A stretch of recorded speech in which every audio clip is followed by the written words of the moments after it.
Hola, ¿qué tal? Saludos desde la capital cubana. Yo soy Brian Pau y como cada semana les doy la bienvenida a Sala A. En este programa analizaremos noticias sobre el panorama audiovisual en Latinoamérica. Desde los estudios de animación del Instituto Cubano del Arte e Industrias Cinematográficos, comenzamos historias del cine, de la vida y algo más. Bienvenidos. Culminó el 28º Festival Internacional de Cine Ícaro en Guatemala. Este reunió a más de 80 cineastas del mundo y proyectó más de 146 obras cinematográficas. Colombia fue el país invitado de honor y el festival abrió con el aclamado filme del poeta de Simón Mesa Soto, una producción que narra la historia del literato Óscar Restrepo, interpretado por Ubeimar Ríos. Por otro lado, se entregó el Ícaro de Honor a la Escuela Internacional de Cine y Televisión de San Antonio de los Baños, Cuba, por su labor en favor del cine latinoamericano. Guatemala, el país anfitrión, estuvo representada con 15 cortometrajes y 3 largometrajes en diversas categorías. Además, la ministra de Cultura y Deportes, Ligui Gracioso, ratificó el compromiso con el arte cinematográfico, destacando que estos espacios fortalecen la propia voz como nación.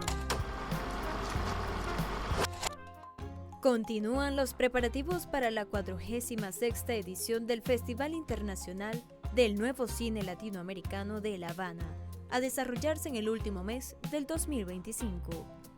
Brasil presentará varias propuestas atractivas en esta edición, con un enfoque basado en promover un cine de pertinencia social y cultural para América Latina.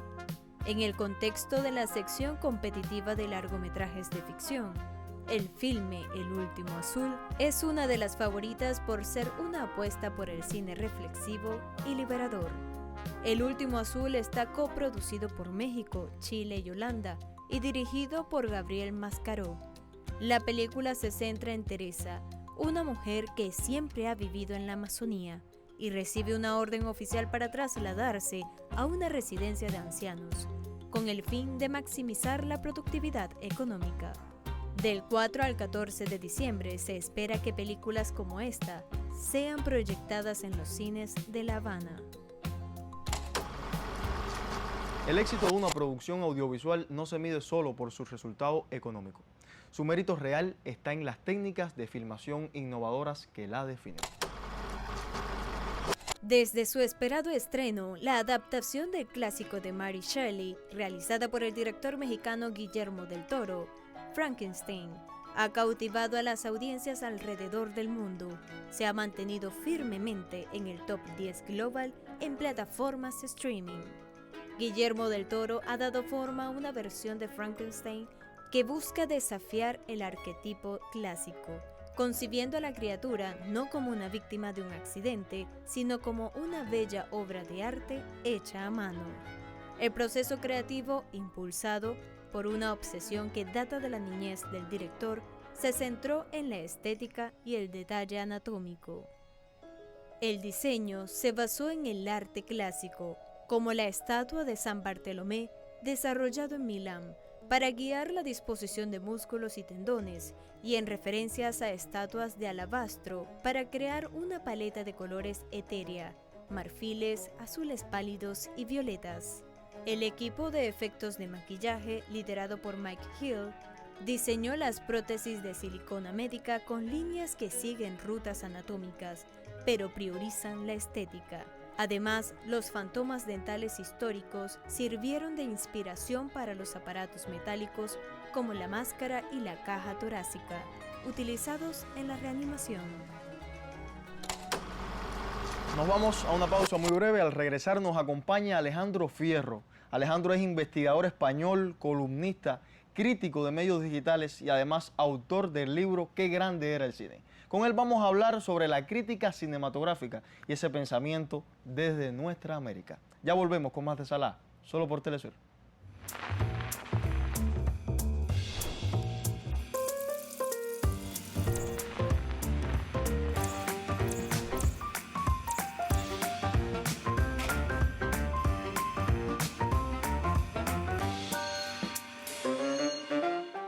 Estamos de vuelta.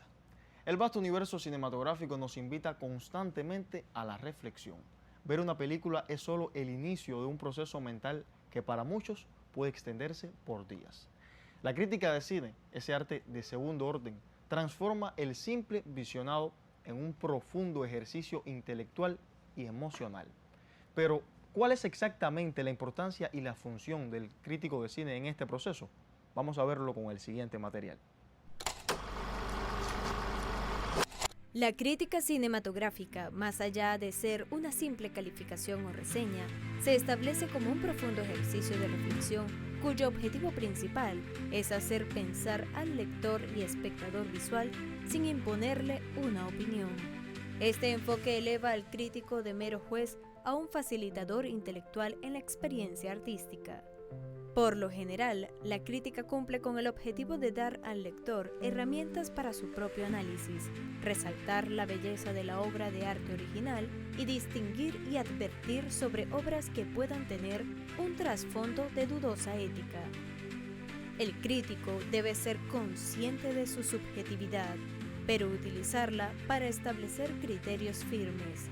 Para esto, el proceso reflexivo que exige la crítica cinematográfica se alinea con los requisitos clave del pensamiento crítico. El pensamiento crítico exige identificar y caracterizar argumentos y evitar los prejuicios cognitivos. En el cine, esto se traduce en decodificación del lenguaje audiovisual, donde el crítico debe ir más allá de la trama superficial para analizar el cómo, que incluye planos, iluminación, guión, montaje. Esta habilidad permite separar los recursos técnicos de la narrativa para entender su contribución al mensaje final. El crítico también evalúa las ideas o mensajes propuestos por la película. Esto implica no aceptar el mensaje de forma directa, sino analizar las premisas ideológicas que lo sustentan. El ejercicio de la crítica demanda precisión, equidad y evidencias. El crítico de cine no puede simplemente decir que una película es mala o buena, sino que debe justificar su juicio con argumentos y datos concretos de la obra. La crítica utiliza evidencias extraídas directamente de la película como ejemplos de escenas, diálogos, fallos de récord o aciertos estéticos para respaldar su evaluación sobre el contenido o la forma. El crítico de cine valora el trabajo como una obra colectiva, guión, fotografía, actuación, etc. Y no solo como la creación de autor, logrando una evaluación más justa y ecuánime en medio de la subjetividad.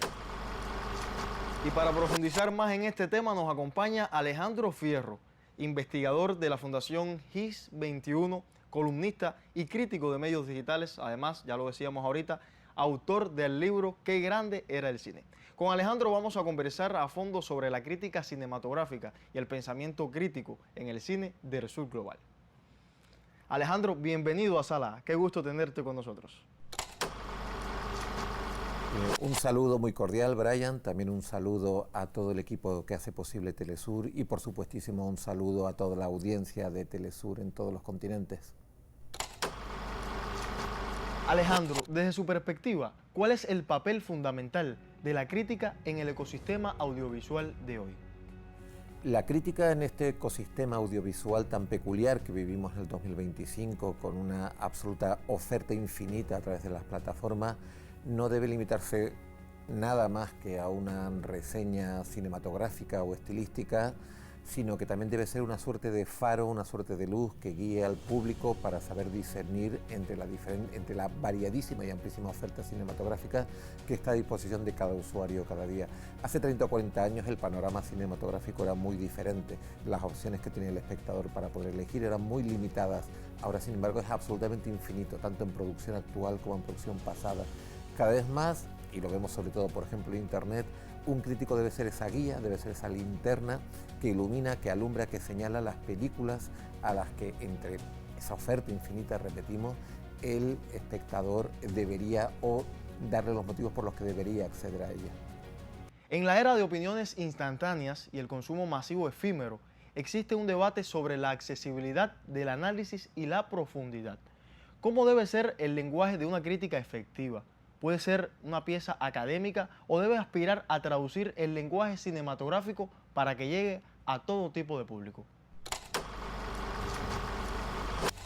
Yo siempre he preferido una crítica divulgativa, una crítica que permita acceder a cualquier espectador promedio, a cualquier audiencia promedio, antes que un ejercicio academicista. Creo que los ejercicios academicistas tienen su espacio, tienen su lugar obviamente, pero no es el tipo de crítica en la que yo me encuentro cómoda y la que a mí me gusta ejercer.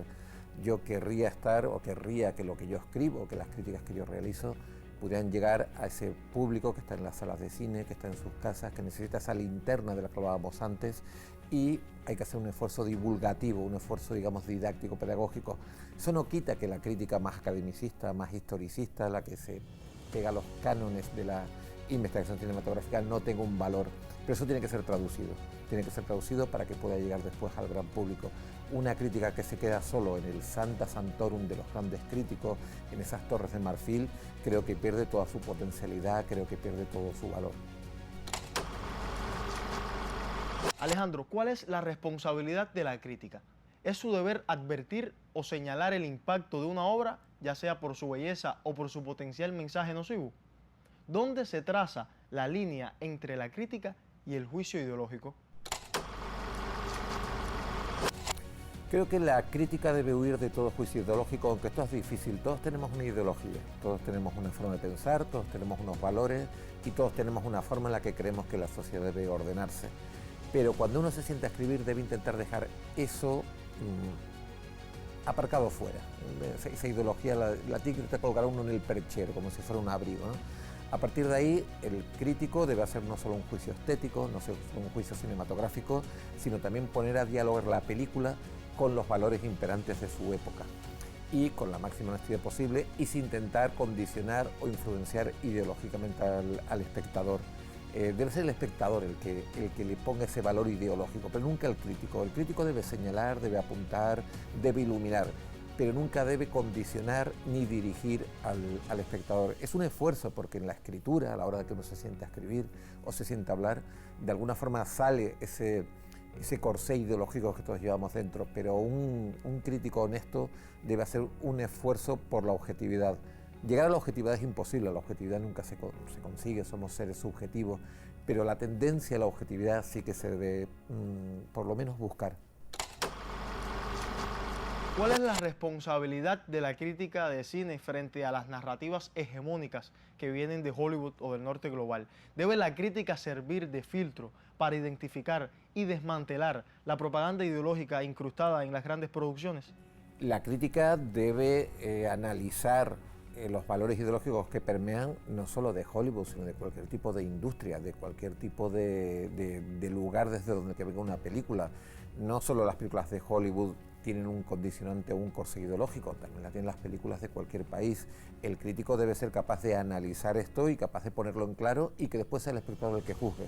Yo como crítico no le voy a dar un juicio ya hecho al espectador, al lector. Es el lector, el espectador, el que tiene que discernir a partir de lo que lea cuál es su valoración sobre los valores ideológicos, sobre los sentidos comunes ideológicos que permean esa película. Y es una película de Hollywood, una película latinoamericana, una película asiática, una película china, una película de cualquier lugar del mundo. ¿Qué tan vital es la narrativa propia, el de nuestros países, para construir una identidad que resista a las presiones externas? Yo creo en un cine con una identidad propia, con un lenguaje propio, pero también creo en un cine que dialogue con otros lugares. No creo en un cine solipsista cerrado en sí mismo.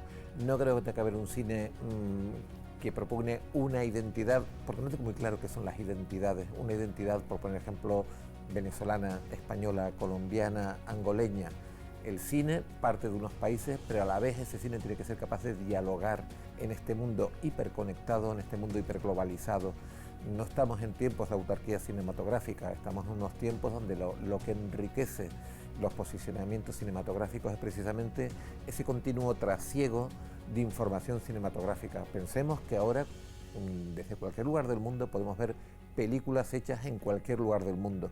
Algo que antes no había muchas posibilidades. El cine le costaba mucho más transitar la frontera. Probablemente podríamos ver cine de Hollywood, pero raramente nos llegaba una película de Corea del Sur.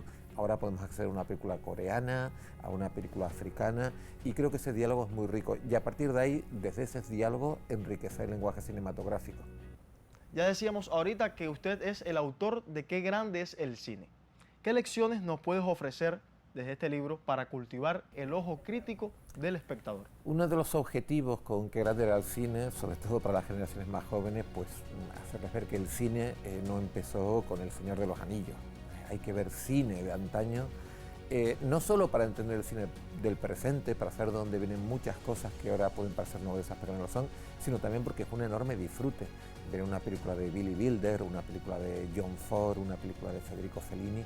Es un enorme disfrute para el espectador de antaño y para el espectador contemporáneo. La idea que yo quería transmitir con este libro es el enorme gozo, lo enormemente disfrutable que es este tipo de cine. Si después de leer alguna de las crónicas que incluyo yo en este libro, el espectador se siente impelido, se siente empujado a ver esa película, habremos conseguido el objetivo que yo me tracé con el libro, ¿no? Que es el amor por este cine, por un lenguaje muy diferente al de ahora, que probablemente ahora ya sea imposible de reproducir, pero son un montón de tesoros que tenemos ahí, que tenemos al alcance y que a un espectador de ahora mismo de 18, 20, 22, 25 años lo puede disfrutar enormemente. Hacemos una pausa muy breve, pero al regresar estaremos hablando nuevamente con Alejandro Fierro, quien nos revelará sus recomendaciones. Usted no se aparte, Sala vuelve enseguida con las recomendaciones.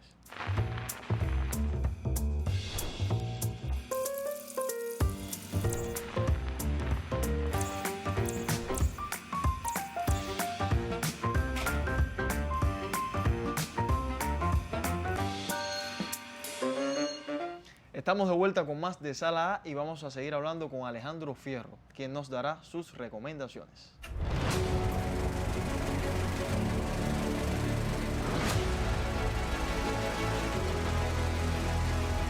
Alejandro, ¿podría compartir con nuestra audiencia un documental clave que todos deberíamos ver esta semana? Y lo más importante aún, ¿cuál es el valor central de su elección? Yo recomendaría muy fervientemente La batalla de Chile, de Patricio Guzmán, que es la crónica con imágenes reales de los meses previos al golpe de Estado de Pinochet contra Salvador Allende, el presidente democráticamente elegido, y el golpe de Estado en sí mismo de aquel 11 de septiembre de 1973.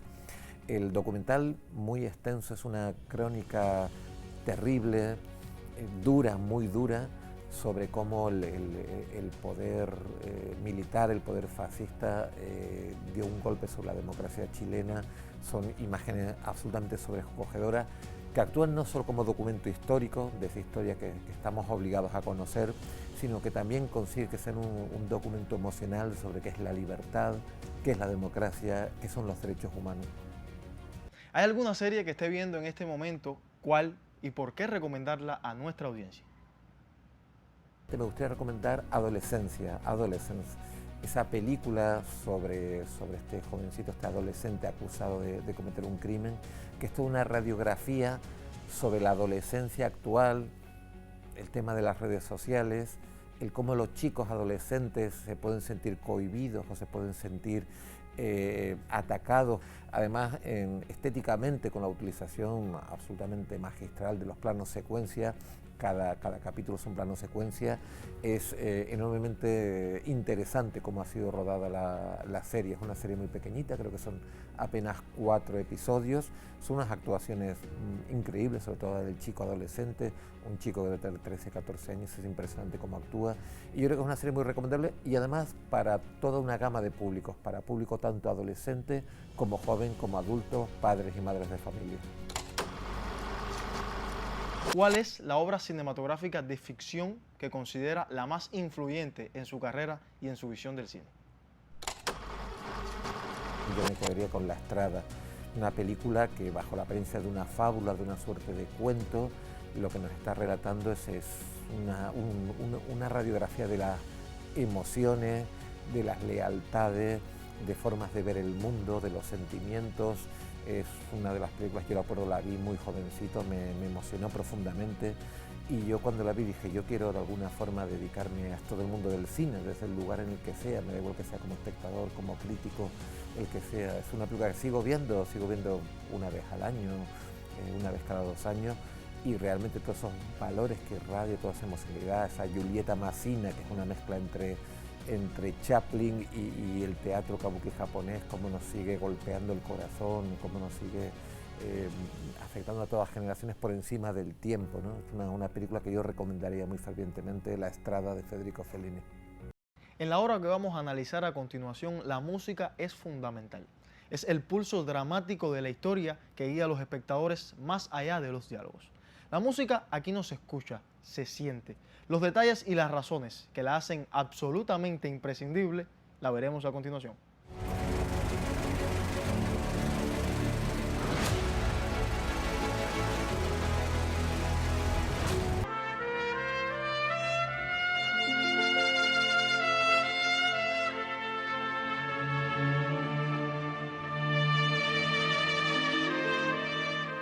La banda sonora de la película La Estrada de Federico Fellini es una obra maestra compuesta por el célebre Nino Rota, una colaboración artística que se volvería icónica en la historia del cine italiano.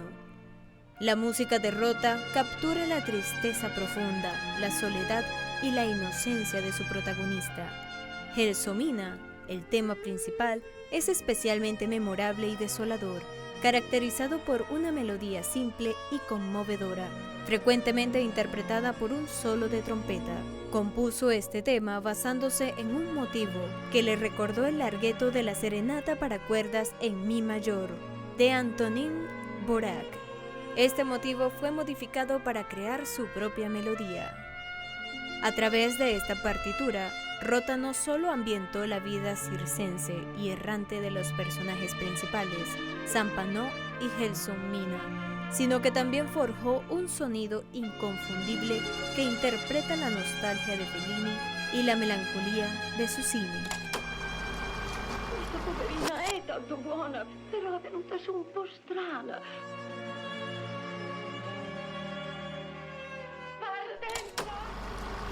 Y ya vamos poniendo punto final a nuestro programa de hoy. Alejandro Fierro, nuestro agradecimiento inmenso por compartir su visión del cine con nuestra audiencia de Sala A. Ha sido un verdadero privilegio tenerlo con nosotros hoy. Muchísimas gracias a todo el equipo de Telesur que hace posible este programa y por supuesto a todo el público que nos está viendo y precisamente al público y quizás al más joven y que a lo mejor tiene inquietudes de escribir sobre cine o de hacer crítica. Y con esta valiosa conversación despedimos nuestro programa de hoy. A usted, gracias por sintonizarnos. Nos reencontraremos la próxima semana, a la misma hora, con más historias del cine, de la vida y algo más. Recuerde suscribirse a nuestro canal de YouTube para ver todos los programas disponibles. Yo soy Brian Pavó y esto fue Sala por Telesur. Hasta la próxima.